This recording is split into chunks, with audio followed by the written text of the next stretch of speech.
This is the chief climatologist for the United States government. He says we've got to go down to 350 parts per million.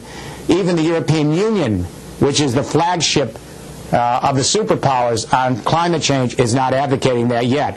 But if we don't do that, we could see the potential collapse of civilization, perhaps the extinction of our species. I hope all the scientists are wrong, but my intuition after 30 years of working in this area is that we continue to underproject the speed of climate change because we don't anticipate all the subtle feedback loops that continue to escalate and accelerate the process. So we have three great crises at the sunset of this energy regime. And that is a global financial meltdown on the scale of the Great Depression in the 1930s, perhaps worse.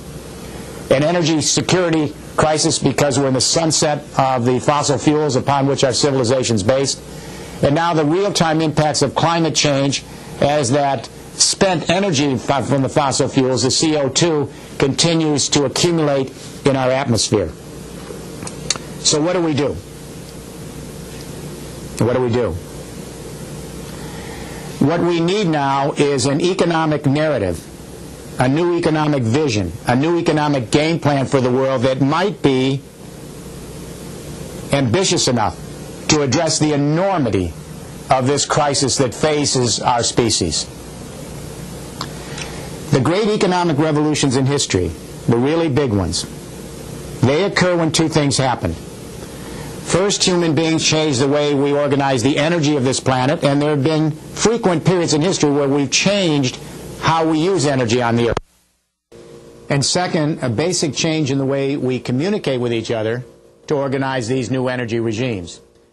It's when energy revolutions converge with communication revolutions that we see the great pivotal changes in history. These are the changes that change the entire human equation for long periods of time. Let me give you an example. The great hydraulic civilizations in Sumer and Mesopotamia. The Sumerians were the first to successfully harness the sun's energy in photosynthesis with cereal grain cultivation. The stored grain became the primary energy for the great hydraulic civilizations at Sumer and across the Middle East, India, and China. But when the Sumerians went to stored grain, it was complicated. They had to indenture thousands of men to build the canals. They had to engineer the dikes. They had to build the granaries. They had to create distribution systems. They had to keep the books. So it required a communication revolution to organize the complexity of this new energy regime. They invented cuneiform writing. And interesting, everywhere you see hydraulic civilizations, stored energy in the form of grain, independently human beings created some form of writing to manage it. First industrial revolution. Between 1830 and 1880 in Europe and the United States, cheap linotype print technology became available. So the print revolution became very, very cheap. At the same time, we introduced public schools and mass literacy across Europe and America. And that communication revolution converged with coal, steam, and rail to give us a first industrial revolution. We could not have organized the first industrial revolution with codex or oral culture. Too parochial, too slow. In the 20th century, first generation electricity, the telegraph, which was transitional, but more importantly the telephone and other electricity communication, became the command and control mechanism to manage, to organize the second industrial revolution, oil, the internal combustion engine. We are now in the sunset of that second industrial revolution with these three global crises at hand: the global financial meltdown, the energy crisis, real-time impacts of climate change. We are, however, on the cusp of a great third industrial revolution that could get us through the door to a post-carbon era and perhaps reheal this planet by mid-century. We had a very powerful ICT communication information revolution in the last 20 years. The personal computer, the internet, the whole IT revolution. This is what we call second-generation communication.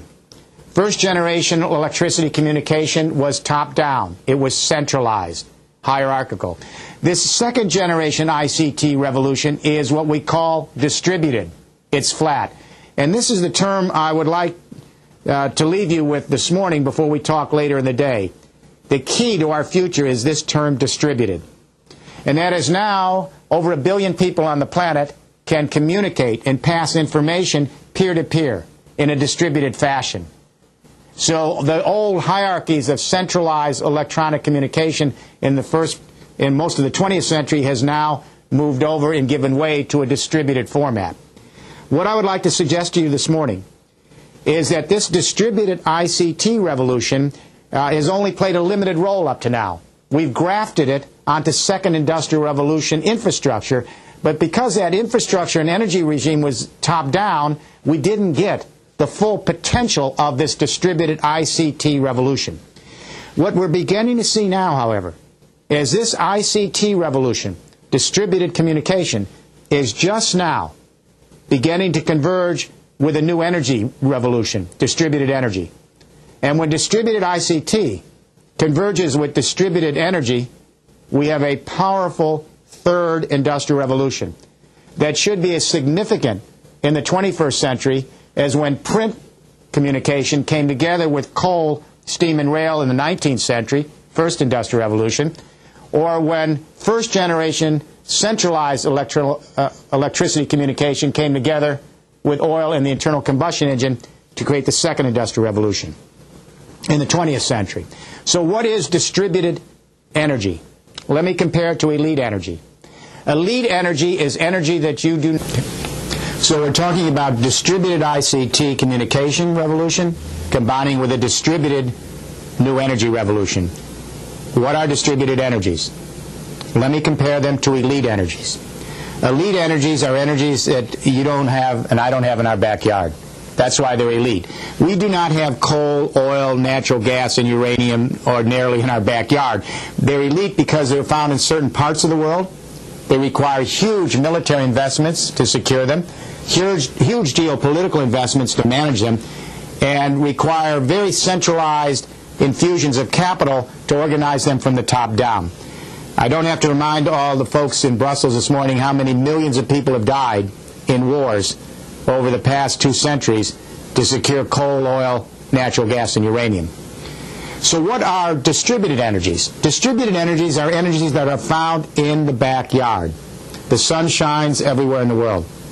The wind blows all across the planet every day.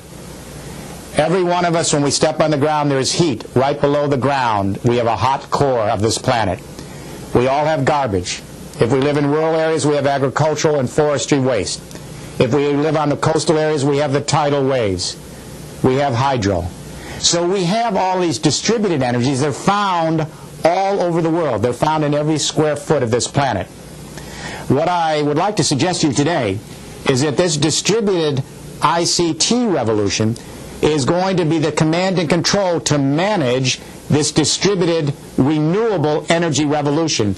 And when distributed ICT comes together to manage distributed renewable energy so that we can share that energy peer-to-peer across entire continents using IT technology, this is going to give us the door open to address these great crises and to move us to a new era in history of sustainability, a post-carbon era, a third industrial revolution era.